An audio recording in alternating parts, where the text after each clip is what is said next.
It's a beautiful morning. It's bin day in the Budden household. Happy Wednesday, hump day. Hope you are all well. And yeah, only a couple of days till Chelsea. What's the worst that can happen, my friends? What's the worst that can happen? Anton did some plenty of shows yesterday in terms of players we've been linked with, players who were leaving, and it seems that very much is continuing. I just straightened myself up a little bit there. In terms of the morning headlines and some more news about Edson Alvarez, amongst others. If you like what we do, don't forget to like, comment, share, subscribe, all that good stuff. Loads of new subscribers, so thank you for joining us. If you want to become a channel member, hit the join button down there and support the channel that way. Be lovely. Thank you very much. We'll have Old School Hammers, I believe, tonight with Budgie and Kieran. So make sure you check that out as well. Every Wednesday, 10 o'clock in the UK, nice and early in Australia for Kieran. Now, let's talk Edson Alvarez, shall we? He's the the talk of the town, so to speak. And it does seem that he ain't going to Turkey at the moment. Yesterday, Fabrizio Romano, actually, was it yesterday before? But then yesterday it was believed that a plane was scheduled to take Edson to Turkey ahead of a proposed loan with option/obligation. We don't necessarily know I think it was an option rather than obligation to sell, joining Jose Mourinho's Super League side, Fenerbahce.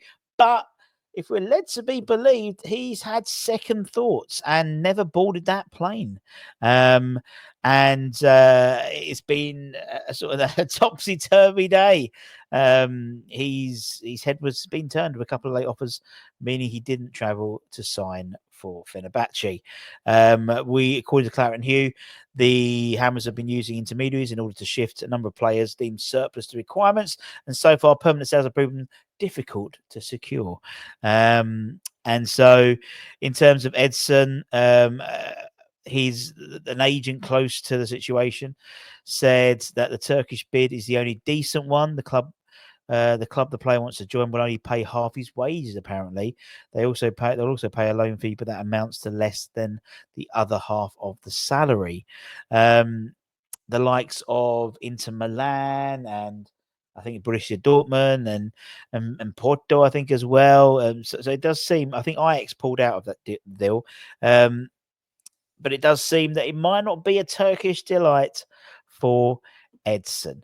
In terms of us, in terms of what's left behind, now, again, pinch of salt as always with these reports, but according to Claret and Hugh, they have suggested that West Ham have bid for 3 midfielders yesterday. They bid for 3 midfielders, apparently.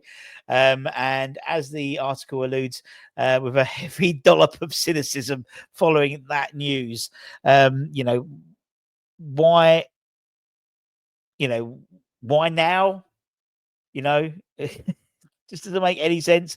We've had the best part of 2 months, and now we're sort of realizing that this is an immediate issue. In terms of the identity of the mystery men, now, again, Claret and Hugh, they go with an exclusive saying that having spoken to an agent who seems to get everything pretty spot on at the moment, I think we know who that is, particularly in terms of Edson Alvarez, it's believed that one of them is none other than, drum roll please, Josh Brown. No, not yet. That'll come, I'm pretty sure. Mateus Fernandes, West Ham are apparently back in for the lad from Southampton.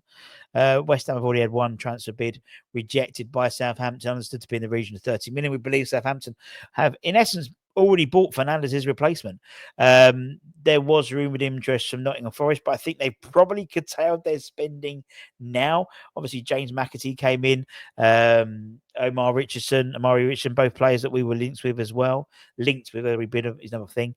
That is apparently back on the cards. I mean,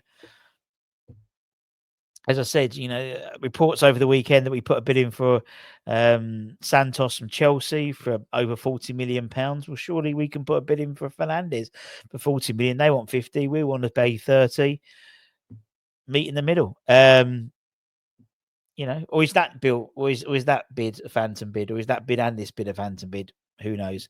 In terms of the other person, as Anton mentioned yesterday, an ex-WHU employee also confirmed yesterday, 𝗠𝗢𝗥𝗡𝗚 is probably one of the mystery men. The third one is a mystery. Josh Brownhill. I'm laughing because if I laugh, I cry. Or it could be also Lorenzo Pellegrini, a player that we've been linked to, a 29-year-old Italian international, hasn't played for the Italian side for a couple of years, granted in terms of a full 90 minutes. But it does seem there's a bit of movement, but it's always too little, too late when it comes to West Ham. And